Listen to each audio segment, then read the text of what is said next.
It's Friday the 14th of April and welcome to From the South.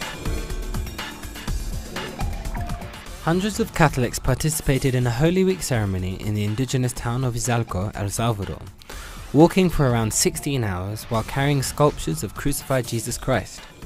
The town is known for its Easter celebrations and traditions, nationally and internationally, attracting thousands of tourists globally. A Catholic priest and volunteers helped migrants and deportees mark the Easter holiday on Thursday with the Catholic washing of the feet ceremony.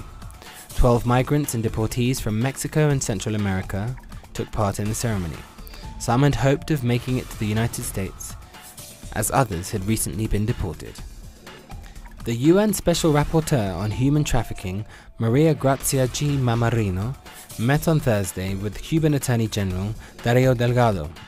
As part of a historic trip as the first independent UN official Havana has allowed to operate in the country in over a decade.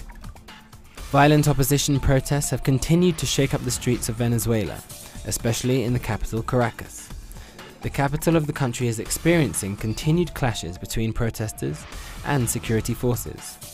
On Thursday, a fifth person was confirmed dead after opposition protesters invaded a commune and mortally wounding a 13-year-old with gunfire.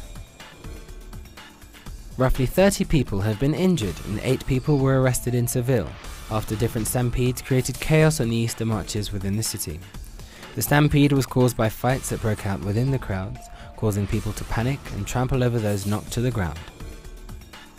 Iraqi Christians started to return to their ancient town of Karakosh in Mosul. This after the town was recaptured from the Islamic State militants. The city was occupied since 2014, causing native populations to flee from one of the country's largest Christian settlements.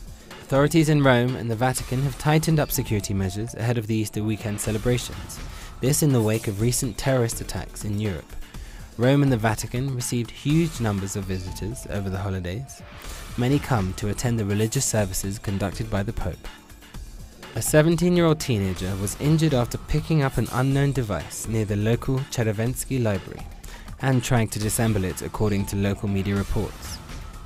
The explosion was so severe that the teenager had to have his hand amputated.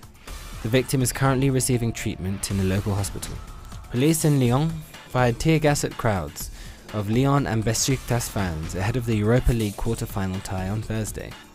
This after violence broke out inside and outside of the stadium. The chaos delayed kick-off by around 1 hour. The game ended 2-1 for Lyon against the Turkish club. More on these and other stories on our website telesurtv.net/English.